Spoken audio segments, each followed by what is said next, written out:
Assalamualaikum warahmatullahi wabarakatuh. Perkenalkan, nama saya Lutfi Nuzul. Saya akan menjelaskan materi mengenai filsafat rekonstruksi sosial. Kita pecah per kata ya. Yang pertama adalah pengertian daripada filsafat. Filsafat itu merupakan aktivitas berpikir secara bebas. Dengan sedalam-dalamnya, secara mendalam. Menurut tata tertib tertentu. Untuk apa? Untuk menemukan hakikat sesuatu. Jadi berpikir secara hakikat. Contohnya seperti ini. Misal kita pergi ke warung makan, kemudian kita pesan tempe goreng. Karena kesukaan saya tempe goreng, ya saya contohkan tempe goreng. Kalau kita berpikir filsafat mengenai tempe goreng dipikir ada filsafat. Maka kita tidak langsung menentukan tempe goreng ini enak sekali, tidak. Kita berpikir filsafat, maka tempe goreng ini pembuatannya bagaimana? Terus berasal dari mana tempe goreng? Dari pasar. Sampai situ saja tidak. Lebih dalam lagi. Bahan dasarnya apa? Jadi hakikat tempe goreng itu dari apa? Dari kedelai. Nah, itu bebas. Jadi berikut biaya produksi pembuatan tempe goreng, metodenya seperti apa. Nah, itu secara bebas. Sedalam-dalamnya. Menurut tata tertib tertentu. Jadi kalau yang kita bahas tempe goreng, yang kita tidak usah membahas yang lainnya. Kita bahas tempe goreng, membahas tahu goreng atau gedang goreng. Nggak perlu ada koridornya tersendiri tempe goreng. Untuk menemukan hakikat tempe goreng itu dari apa loh? Dari kedelai. Jadi seperti itu. Dan dari filsafat. Kemudian yang kedua yaitu filsafat pendidikan. Perlu digarisbawahi di sini filsafat pendidikan dengan pendidikan filsafat itu berbeda. Kalau pendidikan filsafat itu pendidikan mengenai filsafat. Kalau filsafat pendidikan itu sebuah aktivitas pemikiran yang dilakukan secara sistematis dengan menggunakan filsafat sebagai alat atau instrumen untuk mengatur serta menyusun pelaksanaan proses pendidikan agar pendidikan mampu berjalan dengan tepat. Intinya filsafat pendidikan itu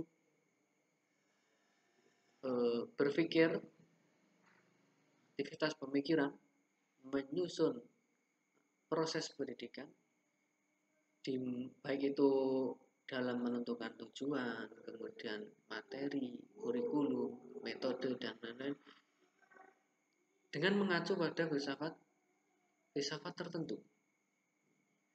Semester lalu sudah dipelajari ada filsafat perennialisme, esensialisme, kemudian progresivisme, rekonstruksi dan lain-lain. Nah, ini di dalam video ini saya akan membahas mengenai rekonstruksionisme sosial. Sekarang pengertian dari filsafat rekonstruksionisme. Filsafat pendidikan menghendaki agar peserta didik mampu ditumbuhkan kemampuannya secara rekonstruktif agar dapat menyesuaikan diri dengan berbagai macam tuntutan dan perkembangan masyarakat, perkembangan zaman, baik itu dari ilmu pengetahuan maupun teknologi. Jadi pada dasarnya filsafat rekonstruksionisme ini mirip-mirip dengan filsafat progresivisme. Keduanya ini ingin mengadakan perubahan untuk mengatasi permasalahan-permasalahan yang timbul di masyarakat. Bedanya kalau progresivisme itu fokusnya hanya pada masalah saat itu saja. Kalau rekonstruksionisme ini untuk mengatasi masalah pada saat itu dan juga mempersiapkan atau antisipasi permasalahan-permasalahan yang akan mendatang. Jadi lebih maju gitu ya kalau rekonstruksionisme pemikirannya. Nah, sekarang masuk filsafat pendidikan rekonstruksi sosial. Nah, jadi tadi sudah disampaikan bahwa rekonstruksionisme ini sangat erat kaitannya dengan kondisi masyarakat. Maka bisa disebut juga rekonstruksi sosial ini. Jadi apa pengertiannya? Filsafat pendidikan rekonstruksi sosial merupakan filsafat pendidikan yang bertujuan untuk mengembangkan pengetahuan tentang antisipasi masa depan sebagai bentuk rekonstruksi sosial. Kata kuncinya di sini, antisipasi masa depan. Dengan tidak sampai melupakan permasalahan-permasalahan yang dihadapi sekarang. Kalau sekarang kan kita dalam kondisi COVID, dalam kondisi pandemi, belajar dengan cara daring, jarak jauh seperti ini. Nah, itu adalah salah satu solusi dalam pembelajaran di masa era pandemi ini. Tapi kalau kita berpikir secara rekonstruksi sosial, maka tidak hanya permasalahan saat ini juga, tapi juga mempersiapkan diri di era yang akan mendatang. Kita harus tahu, harus mampu antisipasi atau ya antisipasi. Nah, itu saja penjelasan singkat mengenai filsafat rekonstruksi sosial. Bila ada kekurangan, maaf. Assalamualaikum warahmatullahi wabarakatuh. Assalamualaikum warahmatullahi wabarakatuh. Di sini saya Jihan Hafiz akan menjelaskan tentang konsep pemikiran aliran filsafat pendidikan rekonstruksi sosial. Nah, dalam tipologi rekonstruksi sosial, sangat tampak bahwa pemikiran pendidikan ini bersifat proaktif dan antisipatif. Di mana proaktif yang artinya adalah berusaha mencari jawaban sekaligus memperkirakan perkembangan ke depan atas situasi dan kondisi permasalahan yang ada. Dan bersifat proaktif yang artinya adalah berusaha untuk mengkondisikan situasi, kondisi, dan faktor menjadi lebih ideal. Sehingga nanti di kemudian hari permasalahan yang ada itu bisa ditemukan solusi dan dapat dipecahkan ke perubahan yang lebih ideal. Nah, aliran ini berpandangan bahwa sekolah harus menyusun kembali tatanan masyarakat baru dari masyarakat lama yang dalam kesimpang siuran. Sekolah sebagai agen utama dalam rekonstruksi sosial, tatanan sosial, dan sumber inovasi sosial. Rekonstruksi sosial ini paham dengan aliran perennialisme dalam hal mengatasi krisis kehidupan. Hanya saja jalan yang ditempuh berbeda dengan aliran perennialisme. Apa yang dipakai oleh perennialisme?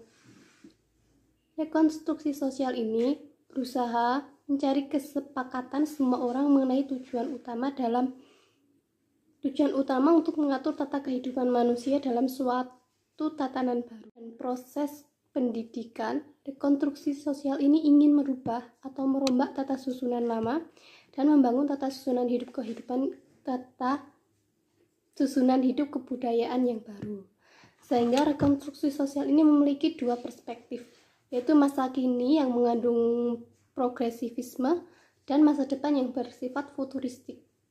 Inti dari rekonstruksi sosial ini adalah yaitu ingin merombak tata kehidupan yang lama yang mengalami kesimpang siuran agar bisa dirubah ke tatanan hidup yang baru. Dan yang ketiga adalah karakteristik dari aliran filsafat pendidikan rekonstruksi sosial. Yang pertama yaitu promosi pemakaian problem solving. Dan yang kedua mengkritik pola life adjustment atau perbaikan tembel sulam. Yang ketiga, pendidikan perlu berpikir tujuan jangka pendek dan jangka panjang.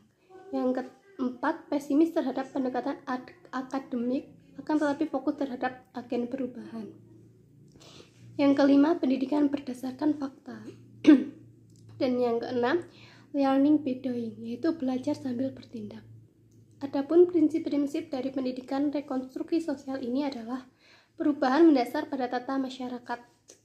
Jadi, pendidikan dalam rekonstruksi sosial ini yaitu mengutamakan dalam tata perubahan di dalam masyarakat. Yang kedua, menciptakan atau membangun tatanan sosial yang mendunia. Yang ketiga, sekolah menjadi agen utama dalam menyusun kembali tatanan sosial yang baru. Yang keempat, sekolah harus berpartisipasi aktif dalam mengajarkan perubahan sosial. Dan yang kelima adalah pembelajaran berjalan secara demokrasi. Bismillahirrahmanirrahim. Assalamualaikum warahmatullahi wabarakatuh. Di sini saya akan melanjutkan presentasi dari teman saya, yaitu mengenai implikasi filsafat pendidikan rekonstruksi sosial dalam pendidikan Islam.